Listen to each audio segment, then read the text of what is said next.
প্রিয় দর্শক, আসসালামু আলাইকুম। দেশ ও দেশের বাইরে যে যেখান থেকে দেখছেন চিনলেস ডিজিটাল থেকে আপনাদেরকে শুভেচ্ছা জানাচ্ছি। আমি মোহাম্মদ সাইফুল ইসলাম। প্রিয় দর্শক, আমি এই মুহূর্তে আছি নড়িয়া, শরীয়তপুরের যে নড়িয়া গোলাম মাওলা বাসা গোলাম মাওলা সেতু, যেই সেতুটি নির্মাণাধীন যে কাজটি চলমান আছে সেইটা আপনি আমার পিছনে দেখতে পাচ্ছেন। যে এই এই এই যে নড়িয়া যে সেতুটি, এটা গত ৮ বছর আগে এটার নির্মাণাধীন কাজ শুরু করেছিল। ঢাকার সাথে নড়িয়া ভেদরগঞ্জ উপজেলার সড়ক পথে যোগাযোগের জন্য কীর্তিনাশা নদীর উপর পুরনো সেতুটি নির্মাণ হয়েছিল ১৯৯৭ থেকে ৯৮ অর্থ বছরে।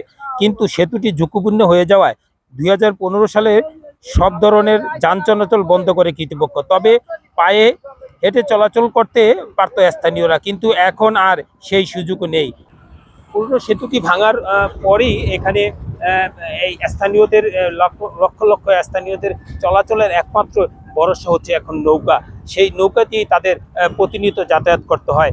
আর নদীর ওই পারে ঢাকা থেকে যে বাস টার্মিনালটি নদীর ওপারে, বর্তমানে বৃষ্টির কারণে ওইখানে ঠেকে আছে। ঢাকার যাত্রী ওইখানে এসেই নামতে হচ্ছে। তো এখন আমরা কথা বলবো এই নড়িয়া সেতুটা কি কারণে দীর্ঘ ৮টি বছর ধরে থমকে আছে। আমরা জানবো স্থানীয়দের কাছে, আমরা জানবো এলজিডি কর্মকর্তার কাছে। আমাদের ব্রিজটা থাকলে আমরা একা একা যেতে পারতাম, কিন্তু এখন আমরা একা একা যেতে পারি না, কারণ আমার মা বাবার সাথে আমাদের যেতে হয়। সকালবেলা যখন বাজারের সময় হয় তখন এখানে অনেক ভিড় জমে, তখন মানে প্রাইভেট পড়তে যাইতে সমস্যা হয়, বাজারে যাইতে সমস্যা হয়, লেট হয়। আমাদের বাসা থেকে 1 ঘন্টা হাতে নিয়ে তারপরে এখানে আসতে হয় না। আমরা পরীক্ষা দিতে চাইতেছি, তো আমাদের অনেক বেশি সমস্যা হইতেছে, অনেক কষ্ট হয় টলার পারাবার হইতে, প্লাস সাঁতার জানি না। মানে সকাল হইতে মনে করেন 10 থেকে 30 থেকে 40 মন দূর যায় পার এই যাতায়াতের ব্যবস্থা টলারে।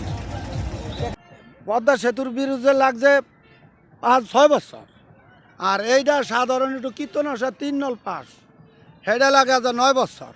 কি আছে 3টা কন্ট্রাক্টর পাল্টাইছে, ঠিক আছে।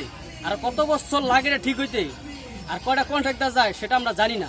কারণ এখন আমাদের যে কষ্ট, আমরা ওই পার থেকে এবার আসতে পারতাছি না, যাইতে পারতাছি না, আমাদের তো খুব ভূগন্ধিতে আমরা পড়ছি। আমরা চাই যেন সরকার অতি তাড়াতাড়ি এটার দিকে দৃষ্টি দেব, আর অতি তাড়াতাড়ি এটা কাজটা হোক। ব্রিজে একদম সখীপুর থেকে শুরু করে এই সব মানুষ যাতায়াত করে। নড়িয়া বাজার তো মানুষ, নড়িয়া বাজার এখন পঙ্গু, নড়িয়া বাজারই চলে না এখন। আর মানুষ তো যাইতে পারে, প্রতিদিন মানুষ অ্যাক্সিডেন্ট করে। এই যে ব্রিজের উপরে পরে প্রতিদিন মানুষ নৌকা, মানুষ লাফায় পড়ে জায়গা, আবার গাড়ি চলে, গাড়ি গিয়ে লাফায় পড়ে জায়গা। তার কারণে আমাদের 30 কিলোমিটার ঘুরে আমাদের ঢাকা যাইতে হয়। অনেক সময় আমরা আর্জেন্ট রুগী নিয়ে আমরা ঢাকা যাইতে পারতেছি না। আর যদি বৃষ্টি হয়ে যায় আমরা 2 ঘন্টার ভিতরে আমরা ঢাকা পৌঁছে যেতে পারি। এই স্কুলে যাইতে না, নৌকা দিয়া যাইব বুড়িয়া জায়গা, নৌকা অ্যাক্সিডেন্ট ঘটে, এই জন্য ছেলেমেয়ে স্কুলও বন্ধ। আসলে নড়িয়া ব্রিজটি তো নড়িয়াবাসীর জন্য অনেক জরুরি একটি ব্রিজ। দীর্ঘদিন এই কাজটি পেন্ডিং অবস্থায় আছে। তো আসলে আমরা চেষ্টা করেছি কাজটি যত দ্রুত সম্ভব উঠানো যায়। সর্বশেষ কোহিনূর এন্টারপ্রাইজ যে কাজটি করে আমাদের নড়িয়া ব্রিজের, তো সেখানে দীর্ঘদিন 5ই আগস্টের পরে ঠিকাদার পলাতক ছিল এবং সে নিজেও অসমর্থ ছিল বাকি কাজটুকু করার জন্য। সে অক্ষমতা প্রকাশ করে আমরা কাজটি ক্যান্সেলের প্রক্রিয়া শুরু করি। কিন্তু পরবর্তীতে যেহেতু সবার খুব প্রয়োজন, ব্রিজটি ক্যান্সেল হলে পুনরায় নতুন টেন্ডার করতে সময় লাগবে এবং এতে কাজটি আরও 1 বছর পিছিয়ে যাবে নতুন করে শুরু করতেই। এজন্য আমরা পুরনো ঠিকাদারকেই বুঝিয়ে এবং স্থানীয় সাপোর্টের মাধ্যমে তাকে আমরা চেষ্টা করেছি রাজি করানোর জন্য, কাজটি এগিয়ে নেওয়ার জন্য। অতঃপর ঠিকাদার স্থানীয় সাপোর্টের মাধ্যমে রাজি হয়েছে, সে কাজটি এগিয়ে নেবে। তার এই মুহূর্তে আমরা আশাবাদী যে যেহেতু বার্জ এসেছে এবং লংবুম আসছে এবং সে আমাদের একটি পিয়ারের কাজ বাকি, এই মুহূর্তে আমরা আশাবাদী সে 3 থেকে 4 দিনের মধ্যে কাজটি ধরবে। যদি সে এই সময়টুকু কাজে লাগাতে না পারে, অর্থাৎ সে যদি এখানেও লম্বা সময় নষ্ট করে ফেলে, তাহলে আলটিমেটলি আমাদের টেন্ডারটি ক্যান্সেলই করতে হবে। আশাবাদী যে সে পাইলের কাজটি 1 মাসের মধ্যে বা 1.5 মাসের মধ্যে সম্পন্ন করবে এবং পাইলের কাজের পাশাপাশি সে বক্স গার্ডারের কাজও চালু রাখবে। সেক্ষেত্রে আমরা করি উইদিন 6 থেকে 7 মাসের মধ্যে সম্পূর্ণ কাজটি আমরা সম্পন্ন করতে পারবো। কিন্তু নড়িয়া ব্রিজ এটি আসলে নড়িয়াবাসী সহ ভেদরগঞ্জ, সখীপুর বেশ কয়েকটি এবং পাশাপাশি গোসাইরহাটের জনগণও এই সেতুর সুবিধাটি পাবে। 8 বছর যাবত এই সেতুটি হয়নি, এটি খুবই দুঃখজনক। আমি এসেছি এখানে প্রায় 2.5 মাস হলো। এর মধ্যে আসার পরে আমরা তোড়জোড় করছি, চেষ্টা করছি যাতে দ্রুত কাজটি হয়। তবে এতটুকু জানিয়ে রাখা ভালো যে 5ই আগস্টের পরে, সরকার পরিবর্তনের পরে যারা কাজটি পেয়েছিলেন তারা অনেকেই লোকান্তরে ছিলেন এলাকায় ছিলেন না, একটু অসুবিধা হয়েছিল।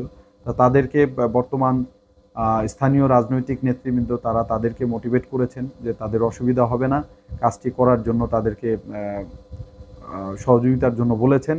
এবং ইতিমধ্যে তারা একটি ফিডব্যাক দিয়েছেন যে আগের ঠিকাদার যিনি ছিলেন তার কাজটি বাতিল করার জন্য সুপারিশ করেছিল এলজিডি, স্থানীয় সরকার প্রকৌশল অধিদপ্তরের প্রধান কার্যালয়, কিন্তু তাদেরকে বোঝানো হয়েছে যে নতুন কাউকে দিতে গেলে কাজটি আরও বিলম্ব হবে।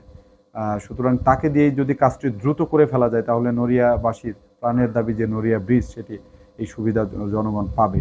যে কারণে তাকে দিয়েই কাজটি সম্পন্ন করার জন্য রাজি করানো হয়েছে এবং খুব দ্রুতই তিনি এই কাজটি আবার শুরু করবেন। আর আশ্বাস নয়, কীর্তিনাশা নদীর উপর নির্মিত ভাষা সৈনিক ডাক্তার গোলাম মাওলা সেতুর নির্মাণ কাজ শেষ করে দ্রুত জনগণের দুর্ভোগ কমানোর দাবি জানিয়েছেন এলাকাবাসী। Mohammad Saiful Islam, channel S, Shariatpur.